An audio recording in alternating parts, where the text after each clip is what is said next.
This morning on DC News Now, 4 people shot in Southeast DC, one of them a teenager. Plus, a police officer crashes responding to the violence. The latest on a violent weekend in the district.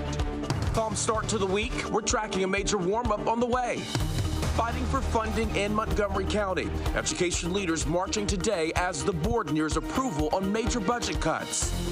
And Washington, D.C. celebrating Pride. Happy Pride, D.C. Wouldn't miss it, not for the world. The city showing up by the thousands to celebrate the LGBTQ plus community this weekend. You're watching the station covering all of the DMV. This is DC News Now. All right, starting off the week with a live look over the Washington Monument. We are expecting a calm start to today with temperatures around 80 degrees. However, they could be in the 90s by the end of the week. But we do want to say thank you for starting your Monday with us here on DC News Now. It is 6 o'clock. Nice start to the day. I'm Tanaya Wright. Good morning, Jim. Corey, James, Shanika, she is tracking the roads this morning. She's got the latest for you.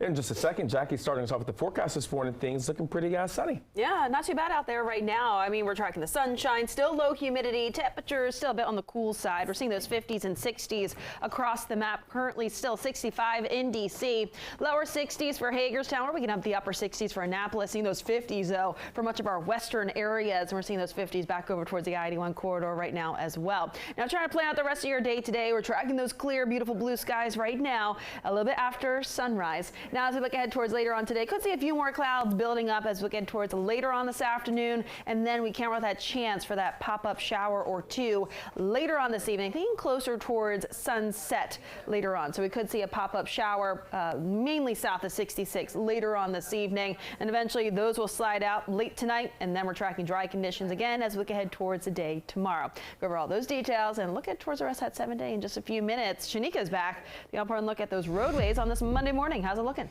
Oh, yes, it is looking good, Jackie. A good start to your week. Early Monday morning, the inner and outer loop right near Connecticut Avenue. Not expecting much, not right now at least. Let's look at Lay Hill Road. We are dealing with a police investigation, and that is right near Chapel Hill Road. It's going to cause some issues for commuters only if you live or work in this area. Other than that, you are free to go. If you're heading to the ICC, you definitely have alternate routes to get there. Shanika, thank you. Developing now, police are investigating a shooting injuring 4 people in Southeast D.C. We also know that an officer was injured in a crash while responding to the shooting. Our Liberty Zabala live on Minnesota Avenue Southeast with what we're learning about the victims. Liberty, good morning. Good morning, Tanaya and Corey. Well, we are right next to Boone Elementary School along Minnesota Avenue Southeast and Naylor Road. And this is where officers found 2 men shot. And then they say 2 more victims showed up at the hospital. Now, Metropolitan Police arrived at the scene just after 6 p.m. Sunday night. They found 2 men with gunshot wounds along Minnesota Avenue Southeast and Naylor Road. Both were conscious and breathing. Police say 2 other victims showed up at the hospital with gunshot wounds. They say those victims were a man and teen girl. Even on the way to the scene, an officer was hurt. Metropolitan Police say an officer got into a crash en route to the scene, and they say that officer suffered non-life-threatening injuries. Meanwhile, the DC Police Union says this is now the 7th mass shooting in the district so far this year.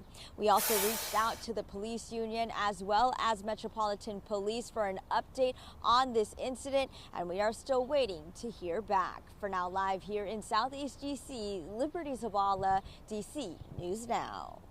All right, thank you, Liberty. And police say 2 people are injured after a shooting in Northwest near the U Street corridor. This happened on Vermont Street just before 3 o'clock Sunday morning. A man and woman were taken to the hospital for their injuries. As of right now, there is no word on their condition. And in Montgomery County, police say 3 people were injured after a car crashed into a building. And this happened in Gaithersburg. Officials say it happened on South Frederick Avenue at about 8:15 yesterday. Police say the driver was attempting to park their car and hit the gas instead of the brake, crashing into the building. All 3 people were seriously injured. In Montgomery County, police say that 3 people are in the hospital this morning after a crash in Burtonsville. This happened near the intersection of Route 198 and McNew Road at about 6 o'clock last night. We do know the 3 people were not seriously injured. The crash under investigation. And D.C. nonprofit The Trigger Project holding its 4th annual End Gun Violence citywide conference and festival. Now, this event took place at Franklin Park Friday. People spent the day discussing ways to prevent gun violence and also uplift the youth. Youth of DC, especially the black kids, should be able to have a future. They should be able to grow up and be something. They should be able to live and do things that normal kids do without having to worry about getting shot. According to police, 30 children have been shot this year in the district. 7 of them have died. And DC News Now is your local election headquarters. Virginia Governor Glenn Youngkin signing a new executive order that he says will strengthen Virginia's voter rolls and ensure better data accuracy. In the order signed last Friday, changes how Virginia updates and shares information on its voter list. Youngkin says it is part of a transition to a new statewide registration system launching next year. Now, those changes include establishing data sharing agreements between state agencies, creating an interagency group to review registration data, streamlining the process for removing deceased voters from voter rolls, creating data sharing agreements with states bordering the Commonwealth. The Virginia Department of Elections will also review its data sharing standards. Now, according to a press release, these changes will need to take place within 90 days. All right, well, parents and educators in Montgomery County are demanding the Board of Education and County Council stop budget cuts to the classroom. Yeah, they plan on speaking at a rally later this afternoon. DC News Now's Jean-Marie Sissay is live in Silver Spring this morning, where that rally is going to take place. And Jean-Marie, why are these educators frustrated?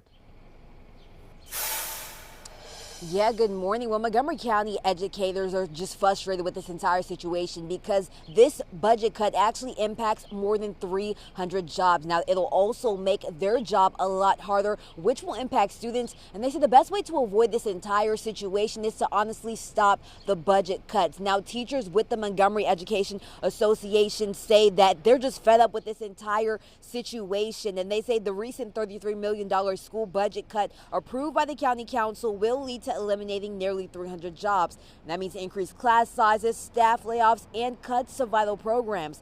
Now, later today, educators are actually holding a rally in hopes of holding the school board and elected officials accountable to ensure the county has a quality school system. Just last month, teachers and parents protested at the school board meeting, pleading for the cuts not to be made.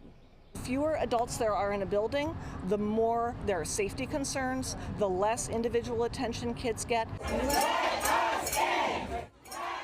Now, in a statement, the school system says a decision to reduce staff has no reflection on the performance or dedication of MCPS educators. The board appreciates all MCPS staff members for their unwavering commitment to the success of NCPS students. The board is scheduled to approve the final budget on June 11th. Now, that rally is supposed to be taking place here today at the Silver Spring, downtown Silver Spring, at 4:30 p.m. For now, reporting live in Silver Spring, I'm Jean-Marie Sissay. Back to you. All right, thank you, Jean-Marie. And with the last day for DCPS, a week from today, Mayor Bowser is highlighting summer programs for kids. She's going to be hosting a news conference at 11 o'clock along with members of the Department of Education, DC Public Library, and the Department of Parks and Recs to share resources and tips for parents. You can watch that at mayor.dc.gov. And also happening today, Montgomery County officials will be raising the pride flag over Rockville. It is going to be raised in front of the Executive Office building at 9 a.m. The county will also be hosting other pride events throughout the month. This Saturday, the city of Poolesville will be hosting its Pride Festival. On the 22nd, Glen Echo Park will be hosting Pride Family Day. And on the 30th, Silver Spring will be hosting Pride in the Plaza. And take a look at this. Crews cleaning up trash left at DuPont Circle Park over the weekend. We're told a large crowd gathered here Saturday to celebrate Pride. Workers were seen using leaf blowers to move boxes of alcohol and cans. We reached out to DC officials for comments. So far, though, we have not heard back. And support pouring in all weekend for the DC LGBTQ+ community. Yesterday, thousands gathered at the Capitol Pride Festival in Northwest near Pennsylvania Avenue. There were 300 local LGBTQ+ organizations, and people who attended were able to enjoy local food, drinks, and even some live music. Some say this is a moment showing progress being made in our country. I think society as a whole has developed in a way where we are becoming more accepting, but it's still not 100%. And so having this kind of event in our nation's capital shows that as a society, as a country, we are going to be more inclusive in the future. And the Capitol Pride concert featured several well-known celebrities, including Billy Porter and Keke Palmer. The festivities ended with a sunset dance party. Time right now is 6:09. A rise in colon cancer diagnosis leaving doctors puzzled.